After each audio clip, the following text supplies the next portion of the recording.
There is a plethora of notebook and paper alternatives for those who prefer to use a fountain pen. But what do you do when you want to write a letter? Many of our go-to documents are already conveniently available in book form, and few of us would want to waste time ripping pages out of a notebook simply to jot down a few words.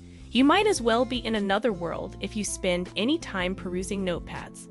Although many of the paper brands are recognizable, the papers themselves are quite diverse. In this piece, I'll give you my 2 cents on a wide variety of letter writing sheets and share my thoughts on which ones are best. Multiple choices for letter paper. Letter writing paper, like notebooks, comes in a wide variety of styles and sizes. Sticky notepads and perforated pads are both available.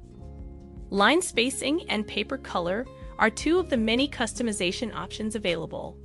One variety of pad includes guidelines, while another has blotting paper. Of course, there's also the matter of paper quality. What criteria will you use to determine which option is best for you? In preparation for penning a letter, I gathered all of the stationery I own. Since most of these papers have already been the subject of an independent blog post, I won't be providing a comprehensive review here. Instead, I'll focus on highlighting the paper's special qualities as they pertain to letter writing. In addition, I will explain why I think you should think about each paper. Here are my evaluations on each, and at the end of the piece I'll offer my suggestions listed alphabetically. One's black and red notebook. This is a spiral-bound notebook, but each page is perforated so it can be easily torn out and slipped into an envelope. It's not the prettiest paper for a letter, but it's a delight to put pen to paper. Lined paper is the only option here. Examining a black and red notebook. Black and red notebook with a variety of fountain pen paper samples. An American's Triumph at Clairefontaine. Clairefontaine Triumph is among the smoothest paper on the market, making the act of penning a letter on it feel all the more aristocratic. If your intended receiver is like most people, they probably won't notice. Your ink will look fantastic. However, unfortunately, the paper is somewhat dull. The quality of this paper as a whole, however, cannot be questioned.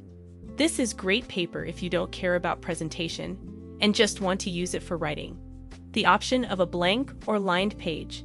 Critique of the Clairefontaine Triumph. French poet and writer G. Lalo Verge. They will definitely notice the unusual quality of this paper. However, the lay texture is not to everyone's liking, so it's possible you won't use it much for writing. You may choose from a wide range of colors, with corresponding envelopes and textures with this paper, making it a great alternative if you want to send a letter that stands out. Absolutely no lining options ever. Evaluation of G. Lalo's Verge of France. Compact Presario CQ28 and CQ32. The fact that it is printer paper cannot be denied. The printer paper is compatible with fountain pens, but it is still printer paper. The Premium 32 is really thick and will rapidly fill an envelope, but I'm not a fan of the Premium 28 because I don't think it holds ink as well as the Premium 32. The thickness makes it pleasant to work with. It comes unlined, but you can always have lines printed on it if you need them. Compare and contrast the HP Premium 28 and HP Premium 32. Documentation for the Life Savings Bank. This could be a fantastic option for you if you enjoy a little bite in your newspaper. The ink on Life Bank paper dries quickly and stays put. If you're ever in a need, the sheet of blotter paper included at the beginning of each pad will come in handy. There is no lined option for this paper. Retrospective on the papers saved by the Bank of Life. Suitable for use with a fountain pen, life insurance policies. Letter L paper for writing. Life L writing paper is some of the greatest paper for your fountain pens because it is more elegant and expensive than Life Bank paper. It's available in 2 distinct styles and 2 sizes, A5 and B5. While the A5's margins are decorated with elaborate designs, the B5s are plainer yet still quite generous. It's hard to pick a favorite because they're both so enjoyable to write on. A critical analysis of your own life writing. Midori Stationery. The Midori letter paper is designed for correspondence and differs slightly from the Midori MD notebook paper. An unusual feature of this pad of paper is that it contains two different paper colors, white on the front and cream on the back. There's also a guidance page included, with vertical and horizontal ruling on opposite sides. In addition to being wonderful for general letter writing, the paper also has a really nice cover. Page of products for Midori letter paper, superior letter writing paper for use with fountain pens paper for writing Midori ideograms, notepad for doctors of Midori.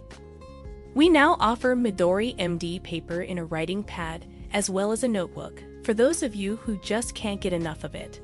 Unlike modern versions, older versions of these MD notepads are glued along both the top and one side. This is done so that the paper doesn't shift around while you write and your lines stay nice and straight. Current variants are lined and simply require tack gluing. You can get these on standard copy paper or on cotton paper. Midori MD is the greatest paper for letter writing with a fountain pen. Journal of Mnemonic Recollections. These spiral-bound notebooks, like black and red notebooks, are not designed for letter writing, but the micro perforations make them quite convenient to use. There are many various paper size and style possibilities, making it ideal for correspondence. A few models that I recommend are the 195, a 5-lined, 183A, a 5-blank, and 105, a 5-dot. Evaluation of the Mnemoscene Journal, the Memory Packet, a variety of fountain pen paper. Users of fountain pens are likely familiar with Rhodia paper. Although it's not the most fascinating surface on which to jot down thoughts, most people probably have some scrap paper lying around that would work well for composing letters. Micro-perforations are supposed to make removal simple. However, many individuals have had trouble with unevenly torn edges, which is problematic if you're mailing a letter. Evaluating the Rhodia notepad. Cover of the Rhodia Dotpad Review. Strathmore paper for writing. Even though it's not the most fascinating paper, it works fine for letters. It weighs in about 90 grams, has a cotton content, and has a pleasant texture when written on or handled. However, not everyone will appreciate the absence of gloss and shading, the color of creamy yellow, or the boldness of the blue lines. Even so, the dry times are lightning quick.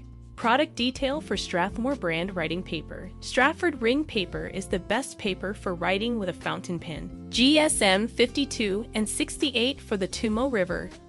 Tomoe River is the indisputable king of ink handling, and it's another type of paper that's practically mandatory for everyone who uses a fountain pen. It can also be purchased as individual sheets. The 52 gauge paper is too thin to be comfortable for writing on, but it makes it easy to see through to the accompanying reference sheets. The 68 gauge paper is easier to handle and has a nicer writing surface. Tomoe River is an excellent choice if letter weight is a concern, but I find that other papers provide a more pleasant writing and reading experience, and hence choose to use them for my correspondence. Both a blank and a dot grid version is offered. Evaluate the Tomoe River. Tomoe River is the finest letter writing paper available. Suggestions from me. Since I make an effort to write letters on a regular basis, I have developed a preference for certain sheets. In addition, there are many papers that may appeal to different audiences for various factors. Here are some suggestions for good letter paper, based on my own tastes and those of those around me. When it comes to dry time, paper texture, and ink handling, I have found that Life Bank paper hits the nail on the head every time. Even if I can't wait for my writing to dry, I can always use the blotter paper that came with the pen. When I write, there's a little bit of texture to it, which is nice. This paper is perfect for printing, as inks take on a glossy sheen and rich tonal shading. At $0.15 a sheet, it also won't break the bank. This paper is so nice that if I could only have one kind for letter writing, this would be it. Francis G. Lalo Verge. Although not everyone will appreciate writing on it, I guarantee that your receivers will find this paper to be the most pleasant and remarkable of the bunch. And it's the only kind of paper that comes in shades other than white and cream. The vast majority of buyers will select this item for the benefit of the letter's recipient, but many pen pals will also find it rewarding. It costs $0.20 per sheet, which is higher than average for paper. Letter writers will appreciate Strathmore writing paper because it dries quickly, handles ink well, and is reasonably priced. Both the sender and the recipient will enjoy the feel of the cotton blend. It's not too pricey at only $0.15 per sheet. Clairefontaine Triumphe's lined paper may not be particularly attractive, but the unlined version, when used with a guide sheet, can be quite sophisticated. If you prefer writing on smooth paper, you'll appreciate the quality of this letterhead. While I doubt the paper itself will make much of an impression on the letter's recipient, the quality of your ink certainly will. At under $0.10/sheet, it's a cheap choice. So there you go. Those are the sheets I find to be the most suitable for letter writing with a fountain pen. Do you have any favorites that you think should be included? Please share your thoughts in the section below. Write on happily.